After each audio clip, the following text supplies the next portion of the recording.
Mujer y discapacidad intelectual son dos conceptos que van a ir de la mano en este caso con nuestra asociación final en este tramo del programa cuando se habla de accesibilidad e igualdad de género. Ellos vienen de ADISNOR, la Asociación de Discapacidad de Personas en el noroeste de Gran Canaria, ¿no?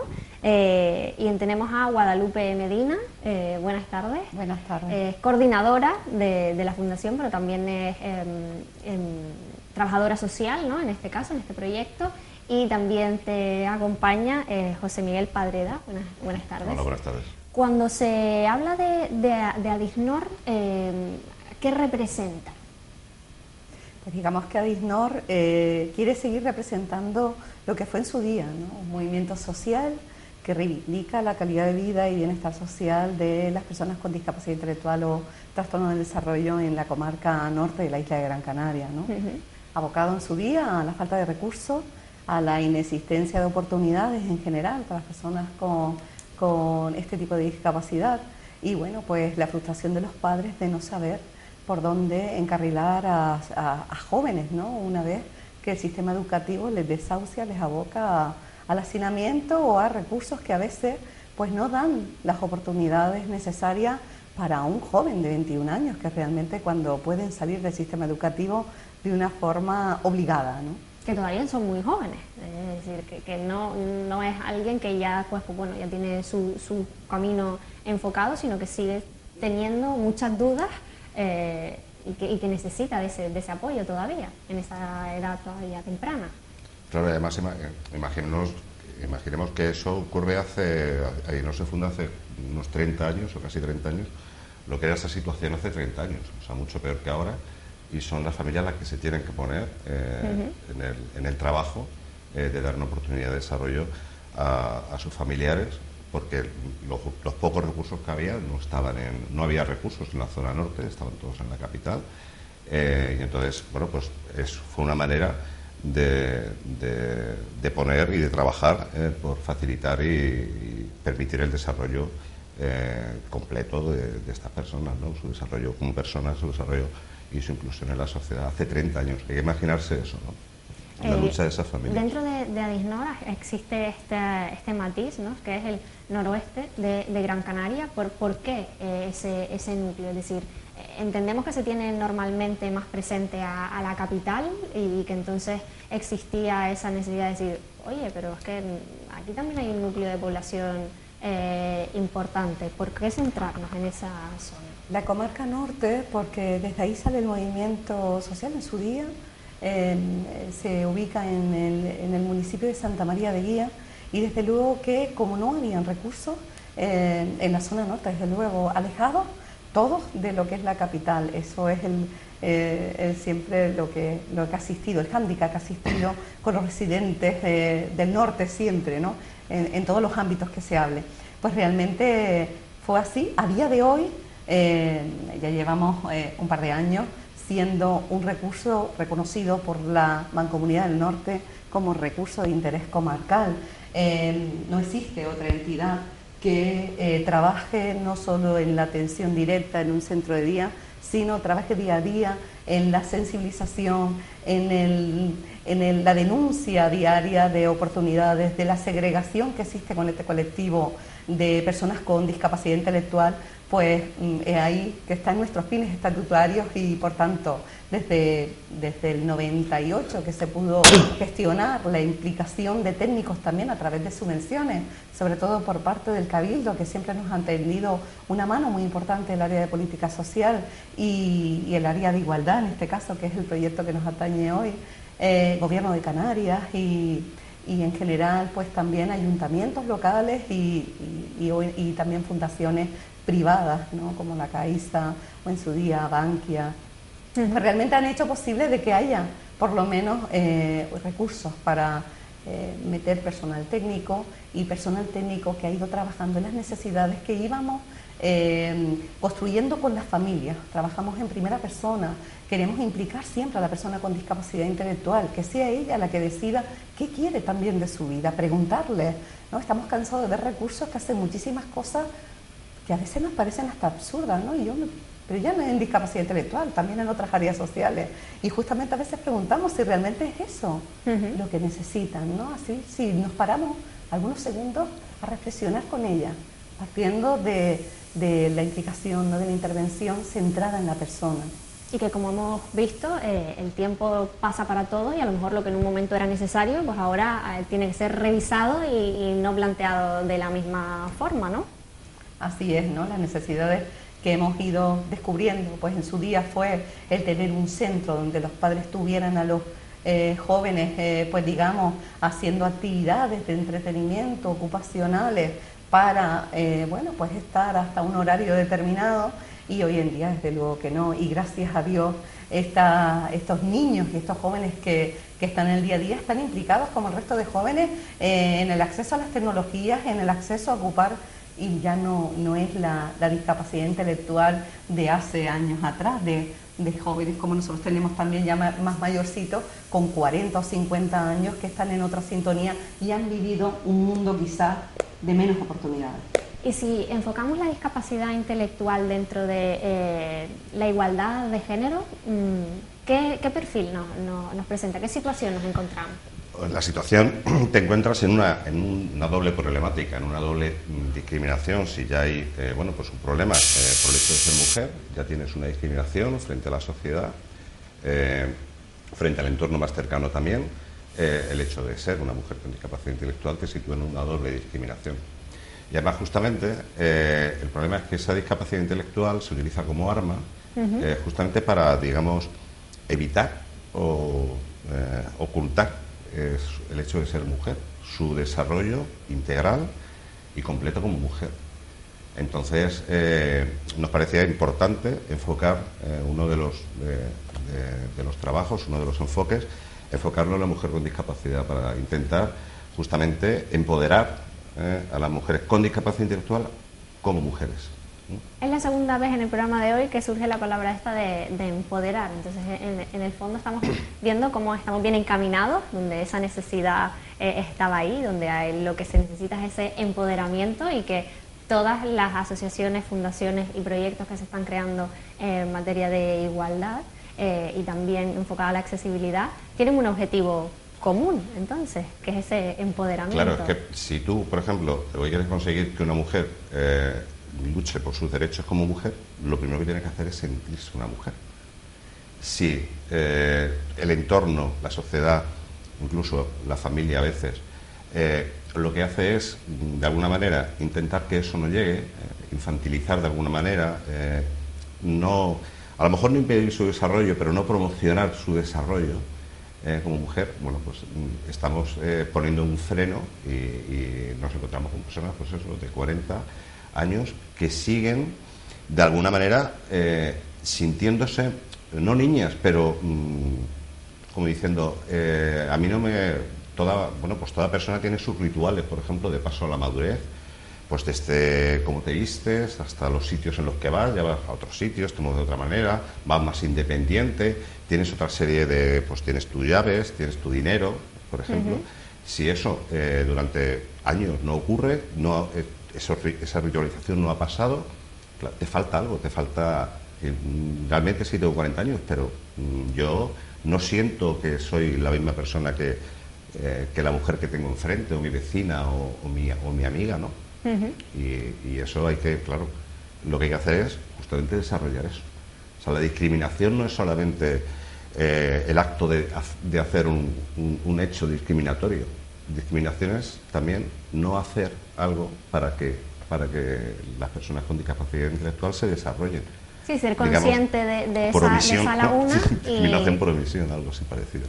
Y en concreto ustedes abordan esta situación en un programa en particular, ¿no? Sí, exactamente. Nosotros, a través del área nuestra, que trabajamos la sensibilización, ¿vale?, el empoderamiento en general de las personas con discapacidad intelectual, pues justamente tenemos un proyecto que ya habíamos, bueno, detectado esa necesidad hacía bastante tiempo con nuestras mujeres con discapacidad intelectual que acuden a nuestro centro y con las que hemos interactuado también en otros entornos de la comarca norte, pues justamente surge este proyecto que se llama Discontigo, que viene de la palabra de Disnor y de que estamos contigo, ¿no? Que te acompañamos y vamos a intentar ver si visibilizamos tu situación. Como antes ha dicho el compañero, muchas veces, la sobreprotección, la desinformación de la familia hace sin querer hablar de un maltrato que se está produciendo de forma involuntaria. Digamos que hasta las veces la administración hace un maltrato involuntario hacia este colectivo. La segregación, el tener excluidos de...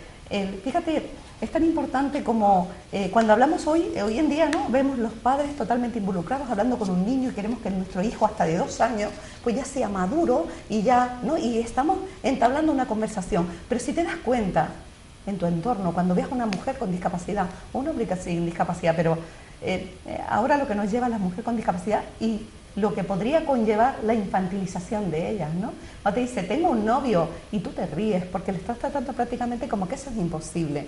Y hasta no hace que esa persona tenga contigo una conversación madura. Con lo cual, si tú trabajas en una persona con discapacidad intelectual, en este caso una mujer, una jovencita, la infantilización, y la vistes de niña, y la apartas de lo que puede ser el contacto, ¿vale?, con una persona de su mismo sexo o no, con el que quiera entablar una relación íntima, si todo eso se lo dejas aparte, pues realmente estás teniendo una persona vulnerable hacia el acceso, hacia el acoso, hacia el bullying, y no saber discernir, ni saber cómo denunciar, o si eso se puede denunciar, o si esto es un juego, me lo hizo mi padre, o... Es bastante impropio. Nosotros hemos tenido a veces discusiones con las familias, porque las familias parecen que el tema de sexualidad es un tema, no, este tema no le hables a mis hijas, a mi hija no le vas a hablar de este tema, ¿no? Y se ponen en pie de guerra como si estuvieras fustigando algo, ¿no? O fomentando prácticas no... Exacto. Es bastante complicado porque, bueno, tienes que lidiar ahí un poquito, hacer entender a la familia que está volviendo a su hija vulnerable ante la sociedad. Claro, no, y además ahí se da justamente un elemento diferenciador en la mujer, porque a nivel de la sociedad es mucho más comprensible, es mucho más permisible con el desarrollo, por ejemplo, afectivo y sexual de un hombre con discapacidad que con el desarrollo afectivo y sexual de una mujer. Está el fantasma de la maternidad, ¿no?, como si las mujeres con discapacidad no tuvieran ese derecho. El tema, justamente, además, es tan simple como cumplir, o sea, hacer posible los derechos de la mujer con discapacidad, que son los mismos derechos que tiene una mujer sin discapacidad. Y uno de ellos es la maternidad, y otro es la sexualidad, y otro es la posibilidad del afecto de pareja, o como que quiera expresarlo. Y eso en la mujer justamente es más difícil. Es mucho más fácil entender o permitir esa área en un hombre que en una mujer. Siempre hay más miedo o más rechazo que directamente. Dentro de esta parte de igualdad y de accesibilidad, que todos tengan esa opción, que luego decidan libremente si sí o si no, pero que exista esa visibilización de, bueno, pues tú también puedes tener una pareja si quisieras, o claro, tener un hijo si quisieras, es decir, que no fuera ya una opción de, yo ya de entrada te digo que no, evidentemente como cualquier otra persona, pues si luego libremente ellos decidieran que no es importante para su vida o que no lo quieran tener, pues que fuera el libre albedrío de cada uno, ¿no? Tiene que ser un grito. Bueno, uno del lema, ¿no?, de este año que estamos con la campaña es ese, ¿no? No somos niñas, somos mujeres. Y esto es lo que simplemente, entonces si soy mujer, ya tengo mis derechos como mujer y ya no hay más que hablar. Pero claro, hay el doble trabajo. Primero, trabajar para que ellas se sientan efectivamente como mujeres, y trabajar con las familias, trabajar con el entorno. Bueno, ahí tenemos también la campaña de sensibilización en los colegios, tanto con alumnos como con profesionales. También se les oferta desde ahí cualquier tipo de asesoramiento, tanto psicológico como social, gratuito, o sea, porque uno de los problemas que tienen muchas veces las familias con discapacidad intelectual es decir, no sé qué hacer, no sé dónde ir, no sé dónde acudir. ¿Vale? No se trata de vender y que vengan a DIGNOR, no, sino que desde DIGNOR le damos ese asesoramiento, ese apoyo necesario para que se puedan tomar las decisiones junto con la persona con discapacidad, las decisiones correctas, bueno, para seguir el camino, ¿no? Esto es un camino que no se acaba. Entiendo entonces que ADIS Contigo tiene como dos patas fundamentales, una es de apoyo, ¿no? Y la otra también de educación, de concienciación. Porque bueno, ya el que pertenece un poco a ese colectivo, pues ya sabe a lo mejor dónde dirigirse y con quién empezar a trabajar, pero también es que el resto aprendamos a eso que planteabas tú, ¿no? Es decir, no soy una niña, soy una mujer y si no te lo cuestionarías con cualquier persona, ¿por qué a mí no tratarme de esa forma también? Lo que hay que entender es que, como en cualquier área, una persona con discapacidad intelectual para conseguir algo solamente necesita apoyos. O sea, es ver qué apoyos necesita, en este caso, estamos hablando de la mujer con discapacidad, qué apoyos necesita, cuáles son las herramientas que necesita y ya está, y dárselos y permitir que esa persona se desarrolle, o sea, ofrecerles ese apoyo, ¿no? ¿Y cuáles suelen ser esos apoyos y esas herramientas que suelen necesitar? Pues lo primero, el tener accesibilidad a los recursos que cualquier mujer podría tener. Ya no los que puede ofrecer, que cada vez son más los que oferta el sistema educativo y ya por ende, sino una vez terminada esa etapa, pues que una mujer con discapacidad intelectual, pues ahora, bueno, está con una tarjeta especial. Yo digo que la tarjeta está bien, pero si no hay concienciación por parte de los profesionales sanitarios cuando ven a una persona con discapacidad intelectual en el acceso a esos recursos, difícil. Bueno, yo te puedo comentar que desde el plano del trabajo social, donde yo me he visto afectada, pues ha habido casos que hemos tenido que recurrir y hemos tenido que hacer un protocolo, ¿no?, por abuso, ¿no?, igual que se haría con otra persona. ¿Qué dificultad hemos encontrado? Que a la mujer con discapacidad intelectual no se la cree, porque siempre se la barajea como está mintiendo, está fantaseando, ¿es real? ¿No es real? Vale. Y es bastante complicado ya de por sí, porque si ya es un hándicap cuando una mujer sin discapacidad va a denunciar, porque ya es el no, pues imagínate cuando tiene discapacidad intelectual, que ya es no rematado, ¿no? Vamos a ver, vamos a poner una familia en riesgo, vamos a poner, ¿no? Y siempre se contraponen, ¿no?, estos estereotipos, estos paradigmas que hay que eliminarlos, porque realmente ellas también pueden estar sufriendo. Y de hecho, lo que no nos enteraremos, ¿no?, porque esto no es de ahora, esto es un secreto a voces siempre a lo largo. ¿Quién no conoció una persona con discapacidad intelectual en su pueblo que fue maltratado? Chicos, sobre todo, porque a la mujer se le protegía más en casa, pero desde casa sabrá Dios, ¿no? Entonces es importante el que ellas estén asesoradas, el que puedan acudir a un ginecólogo con normalidad, que no tiene por qué pasar. Nosotros tenemos casos de mujeres con 40 y tantos años que, como no ha tenido novio, ¿no? Y parece como que no, bueno, si tienes que tener novio para ir al ginecólogo, ¿no? Son cuestiones de salud. Y es una cuestión simplemente de salud, ¿no? Pero es algo como que se le relega. Realmente, bueno, no hace demasiado la imposición de la castración femenina para el tema de los hijos. No hace demasiado el ofrecer incapacidad judicial a las personas con discapacidad intelectual por el simple hecho de tenerla, ¿no? Esto no hace demasiado tiempo. Bueno, el voto se acaba de garantizar hace poco. O sea, o sea que, bueno, son pequeños pasos que se van dando, pero la situación... Es cierto que ahora hay un enfoque nuevo, ¿vale?, a nivel general. También a nivel de la administración ya se ha dado cuenta. O sea, ya no podemos tener guarderías para las personas con discapacidad, ¿vale? Eso no vale para nada. Eso vale para hacer todavía la discapacidad más grande. Lo que es con la discapacidad, con cualquier tipo de discapacidad además, es luchar para dar los apoyos necesarios para que esa discapacidad no les impida desarrollarse como personas de pleno derecho. Y además hablamos de derechos. Es que parece muchas veces cuando hablamos de que trabajamos en una ONG, parece que estamos haciendo caridad o que somos, no sé, no. Aquí lo que estamos haciendo es garantizar derechos de las personas. Punto. Tan fácil y tan difícil a veces como eso, ¿no? Y estos derechos que han focalizado en ADIS Contigo, en las mujeres, ¿desde cuándo lo están llevando a cabo? Es decir, sabemos que la asociación pues lleva más de 30 años, cerca de 30 años, pero ¿en qué momento se plantearon vamos a dedicar una parcela a las mujeres, a las niñas, a las chicas que van llegando también para ir pues allanándoles un poco el terreno para poder ver si en un futuro pues nos dejamos de lo que hoy es un problema y ellas también pueden salir adelante. Nuestra entidad siempre ha trabajado con perspectiva de género, nunca ha estereotipado actividades segregadoras con respecto a hombres y mujeres. De hecho, el fomento de las actividades se hace en igualdad.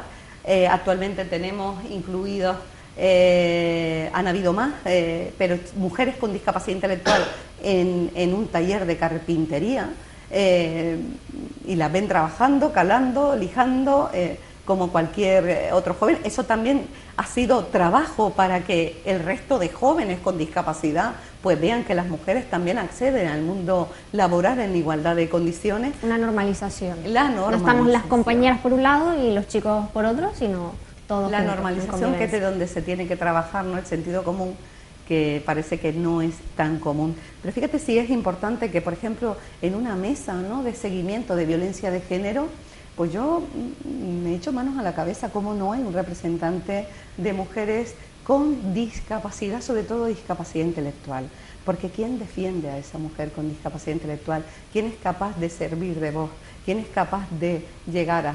Yo recuerdo que un señor que era guardia civil en una mesa comentó, en una de las que se me invitó a estar, justamente comentaba de que él a veces hablaba con alguna mujer y él creía que no le entendía. Recordemos que hay muchas personas con discapacidad intelectual que no tienen una certificación, porque a lo mejor nunca han ido, ¿no? Esto que hablamos parece que no me entiende, parece que le falta algo, parece que... Pues igual estamos hablando, ¿qué es la discapacidad oculta? Igual estamos hablando de... Por eso nosotros en los protocolos de actuación con profesionales, en aquellos sitios donde tenemos que decir que muchas gracias por dejarnos hablar, ¿no?, y comentar esta situación, pues estas discapacidades ocultas no están. O sea, no hay, o sea, nosotros nos ofrecemos siempre a estar de mediadores, de dar información, ¿no?, desde el norte, pero también nos han llamado desde Las Palmas y desde luego nuestro sentido de ONG nos invita a toda la isla, y donde allá podamos hacer un bien, desde luego que primeramente está en nuestra zona, en nuestra comarca noroeste, pero qué duda cabe que vamos a atender allá donde se nos llame. Pero es justamente eso, y no sé cómo tratarlo. ¿Cómo tú sabes que la persona que tienes enfrente, o como la mujer que tienes enfrente, podría tener algún tipo de discapacidad? Luego está la discapacidad social, que no está certificada.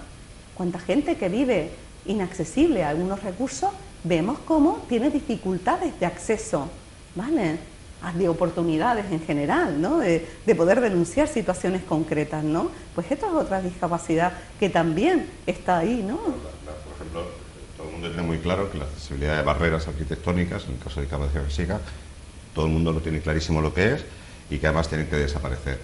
Pero, ¿y la accesibilidad cognitiva? Lo que es bueno, si ya es difícil rellenar a veces los formularios sin tener discapacidad intelectual, un formulario, pues imagínate con una discapacidad intelectual, y digo leve, pues esa accesibilidad cognitiva, también en los edificios, en todos los sitios de acceso, o sea, eso también es una forma de discriminación, o sea, porque cómo me muevo yo por ahí y cómo me estoy, si luego no puedo interactuar con el entorno, tengo estas dificultades de interacción, pues la persona al final se va retrayendo más y más, ¿no?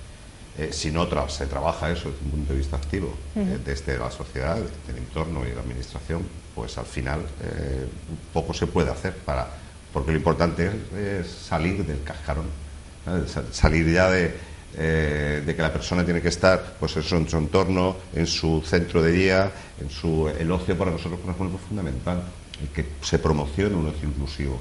Y claro que les da miedo a las familias, que aunque su familiar tenga 40 años, ¿cómo va a ir solo? Pues es que tiene que empezar a ir solo. A todos los padres nos da miedo cuando nuestros hijos empiezan a ir solos, porque es su forma también de conectar con el mundo, de vivir experiencias. Porque al final lo que necesitamos, lo que todos necesitamos y aprendemos son de experiencias. Si no aportamos eso, nos vamos quedando Y cuando cada vez más encogido, estas ¿no? mujeres que componen el proyecto de Dis Contigo salen del cascarón, ¿qué beneficios se pueden ver en ellas? Y donde las familias a lo mejor terminan de reconocer, pues qué equivocado que estaba, necesitaba también su espacio, el yo darle cierta autonomía. Entiendo que en el día a día, siendo cada uno particular y teniendo sus consideraciones, pues se pueden ver... Seguridad. Seguridad. O sea, sobre todo la sensación, primero puedo hacerlo, soy capaz de hacerlo, y esa seguridad además me abre puertas a seguir buscando nuevos retos y buscando nuevos, muchas veces como el primer vuelo ¿no? Tienes que lanzarte, pero eso, la sensación que cuando se permite, cuando las personas le dan los apoyos y logran, pues eso, poco a poco ir haciéndose, lo que van teniendo, venciendo esos miedos que ellos también tienen, obviamente. La posibilidad de vivir solo, por ejemplo. Sí, se les abren puertas que hasta aquel momento ni siquiera para ellos eran planteables. Bueno, nosotros tenemos ahora mismo una mujer que llegó a nosotros hace pues, ya más de 5 años, que estaba incapacitada judicialmente en todos los ámbitos y que, bueno, se trabajó con ella. Actualmente está solamente está tutelada, ¿vale? En este caso por Cabildo, y es una persona que vive con su hermano que también tiene discapacidad, que hemos conseguido crear habilidades y que o sea, ella no sabe cómo decirme, fíjate, nosotros nos dedicamos al mundo del arte y la carpintería, ¿vale? Es una de las mujeres que exponen, ¿no? Que ahora mismo están en Elder, ¿no? Exponiendo, ya tiene ahí lo de su laberinto, ¿no? El cómo se ha sentido ella a lo largo de su vida. Ella hizo una escultura en madera y quiso hacer un zapato, ¿no? El mundo que le queda por caminar. Y es que nadie hasta ahora, hasta que llegó a Disnor, la había escuchado.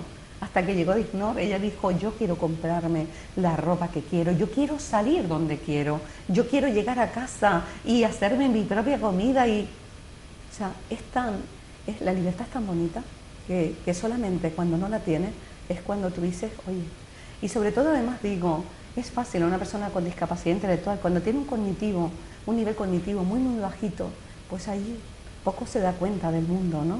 Pero cuando tiene un nivel cognitivo medio alto, se está dando cuenta que las demás personas tienen oportunidades y ellos no. Y es ahí cuando sufren patologías de cara a salud mental. Y nos creemos que la discapacidad intelectual, y no, es una frustración sobrevenida por no dejar hacer lo que otros hacen. Yo recuerdo una chica que nos decía, ¿cuál es tu sueño? ¿No? Define tu sueño para con tu hermana, que era menor que ella. Digo, pues que mi hermana me saque un día a la discoteca, que no me dejan. Pues muchas gracias a los dos por hacernos llegar los sueños de todas estas personas con discapacidad intelectual y en concreto pues hacer visible la situación de las mujeres, hacernos caer al resto de que si luchamos por la igualdad de condiciones de la mujer o la equidad entre los hombres y las mujeres, pues que no debemos olvidarnos de nadie, ¿no? Es decir, que no estamos excluidos ninguno y que todos nos podemos encontrar en algún momento con alguna situación que entendemos como normal, pero que no debería de serlo. Muchas gracias. Muchas gracias. Muchas gracias también a ustedes por estar ahí una semana más. Los espero el viernes que viene a partir de las 7. Hasta luego.